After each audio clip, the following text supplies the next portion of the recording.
We all set? Oh, yeah, we're ready to go. Yeah. It's Jimmy's Wrestle Radio. Well, I don't think there's a man, woman, or child who does not recognize this music, sports fans. Very exciting day here on the Morning X as we welcome the U.S. heavyweight champion of the world and a great guy and a Georgia legend up and down the sports page, Goldberg. Good morning. Do you still answer to Bill, or are we just call you Goldberg? Yeah, it just depends on who it is. If you're friend or foe. So you can call me Bill. Excellent. I don't think I've ever heard you do an interview or seen you do an interview other than there's one on the internet running right now. A man of few words. I pretty much take care of business, short and sweet in the ring. So I want to let that do my talking for right now. What'd you have for breakfast this morning? Because you guys got me up so early. I didn't really get a chance to eat my normal 10, 15 eggs. Is that right? You usually eat 10 eggs? Yeah. Yeah, on a light morning. Raw? No, absolutely not. I only eat my victims raw. Yeah. I mean, you got to drive that Waffle House cook crazy. Yeah. What do you say, 10? 10 eggs? What? Well, welcome to the show. We've got, this is Joe. Joe does the weekend show here. I'm like I fill in. I'm the utility player. And he is a huge fan. John and Thera are also here. They've got some questions. We're going to take some calls for Goldberg. Right out of the box, you don't spend too much time at home these days, do you? No, I really don't. It's about, it parallels my time in the ring. Well, give us an example of, like this week. What's your schedule this week? Well, hopefully go into the Dome tonight and kick a little butt. And, right. Go to Macon tomorrow for a TV taping, and Birmingham on Wednesday, home Thursday. Actually fly Thursday night to L.A., work L.A. Friday, Saturday be in San Diego, Sunday pay-per-view, Monday Vegas, so I'm pretty well booked. And it's like that 365 days a year. I mean, you rarely will get, let's say, a week or two off. Yeah, it's very rare. It's very hard to plan your life, but then again, this is my chosen life, so I revolve everything around it. They have said that there has not been a buzz around one person, even greater than when Hulk Hogan first really brought the sport back to life back in the 80s. But even then, there were people who, some didn't like Hogan, some liked him, and he wasn't necessarily universally liked. But when you go, they are chanting your name the entire show for 3 straight hours. Even when you're not in the ring, you can hear the chant of Goldberg. This has got to be more than you could have ever expected. I never, ever in my wildest dreams would have expected this. I take it as a compliment each time I step in the ring.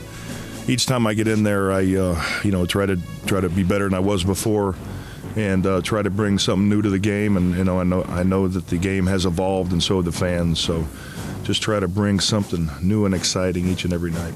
Mm-hmm. But when you left football and decided to go to WCW, was that like a game plan, or did you just stop playing football and you were sitting there looking for something to do, or did you leave football for wrestling? No, I didn't. I never would have imagined that I would be a professional wrestler. When 5 years ago, if you would have told me I'd shave my body and be wearing my underwear out in the middle of the ring in front of millions of people, I would have punched you in the face.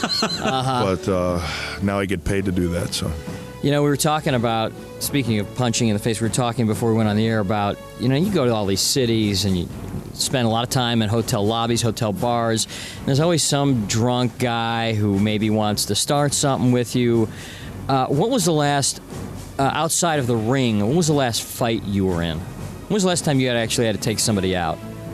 God, I think it was when I saved Dion's butt when we played the Phoenix Cardinals. Really? That's about the last time, yeah. Was that on the field? Yeah. But fans came onto the field, or I other got the check players? to prove it, because the NFL fined me for it. But no, it was the last play of the game. It was the Cardinals that started it, so the Falcons had to finish it. But do you get people in bars and hotel lobbies and airports who think that they can take you on? First of all, no, because I rarely frequent those places because of that fact. But you have to walk through the lobby. You have to walk through an airport. Yeah, I haven't I haven't been challenged in airports or lobbies, anything like that. You know, I've been shown respect so far, and I pity the man that doesn't show me that respect when that time comes. But you know.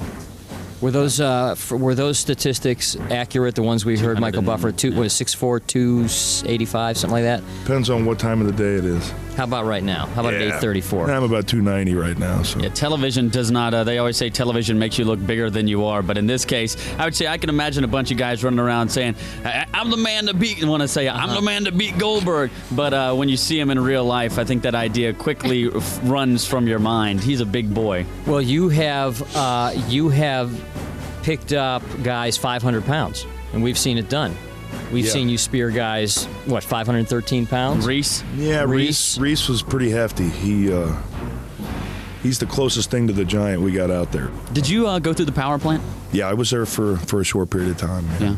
It John. was quite an experience. What kind of life do you live as a wrestler? Like, is it a busy life, or? Yeah, I'd say, putting it mildly, yeah, it's pretty busy. I'd say on the road 6 days a week is busy. Yeah, it's something like that. You know, I was fortunate to have the last 4 or 5 days off, and each day I had probably 25 messages on my machine because I refused to pick the phone up. But one of these days people will realize that and they'll stop calling me. You know, with all due respect, it doesn't seem... Would it be a wrong description to say Goldberg is a people person? It just depends on who you are. I mean, you'll talk to somebody who talks to you, but I don't see you, as the department store Santa. You know, like I said, it just depends. Depends on my mood. It depends on the person. A great example is I used to live up in Roswell, and because of the congestion and the amount of people running in and out of that place, I had to move up to the woods. So I live as far north as humanly possible right now for me, not to be in, Chattanooga or something. Seems like you and Disco do a lot of the the philanthropic stuff, like going to the hospitals and stuff like that. Is that something that you're big into doing? Oh yeah, most definitely. It's a very big responsibility to be in the position that I'm in, and one of the best things about it is that I can get out to the people, and I can use my position to do some good. And I try to do as many benefits and stuff like that as possible. More of this interview you don't want to miss is back in minutes on the Best of the Morning X 99X.